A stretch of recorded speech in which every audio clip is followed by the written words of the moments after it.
Senator, I'm delighted to have you, and I want to get right into this whole discussion of impeachment. Does anyone have any idea how this is going to go? Once we get the articles of impeachment and the requisite notices and that sort of thing are taken care of, we will do the impeachment hearings in 3 phases, maybe only 2. Number 1, an equal amount of time will be given both to the prosecution and to the defense to present their cases. Then we'll have a large amount of time devoted to questions by senators. And at that point, we will step back, as we did in the President Clinton's impeachment proceedings, and decide whether we've heard enough or whether we need additional testimony. No fair-minded person can look at what happened in the House and think that the president was afforded due process. I mean, Speaker Pelosi's attitude the entire time was that she was going to give the president a fair and impartial firing squad. It'll be different in the Senate. And I don't want the American people to say, well, we were just run over by the same truck twice. It was unfair in the House and it was unfair in the Senate. I want them to say it was a fair process in the Senate. You've made the statement that this whole process of impeachment is not just dumb, it's dangerous. What's dangerous about it? Well, the Speaker has basically normalized impeachment as a routine political weapon. Now, as you know, Governor, our country's fairly evenly split. Someday we'll have a Democratic president. I don't know when that will be, but it'll happen.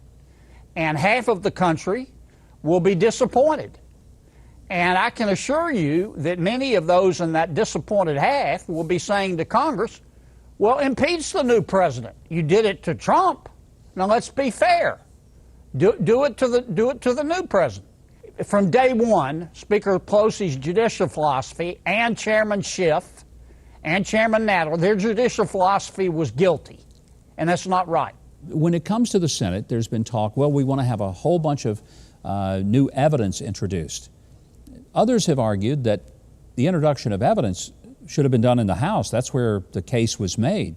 Well, the Constitution's pretty clear. Section 2 of Article 1 says that the House has the authority to impeach.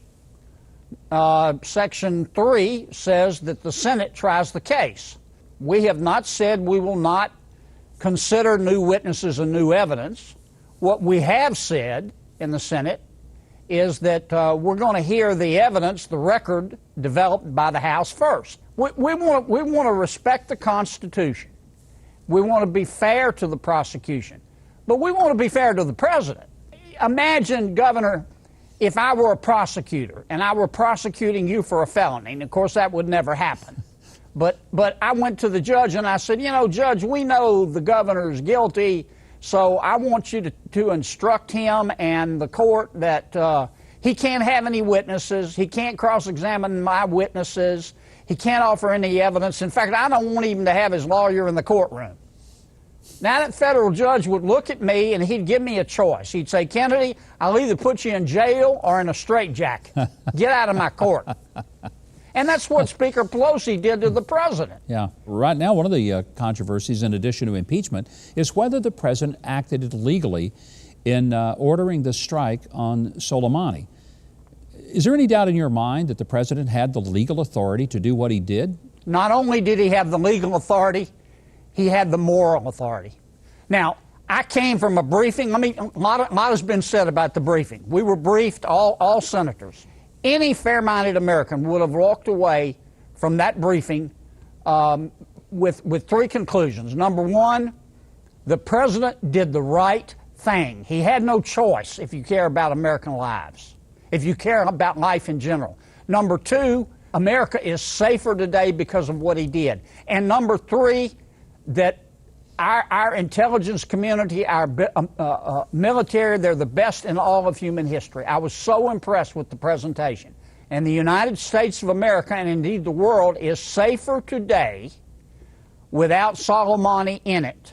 Well, you have just reminded me, Senator, why I am so very grateful to God that you are in the United States Senator. Thank you, Senator John Kennedy. And I want to tell our thank you, audience, Governor. you can find Senator Kennedy on social media at SEN John Kennedy. You can sign up for the Senator's newsletter at kennedy.senate.gov.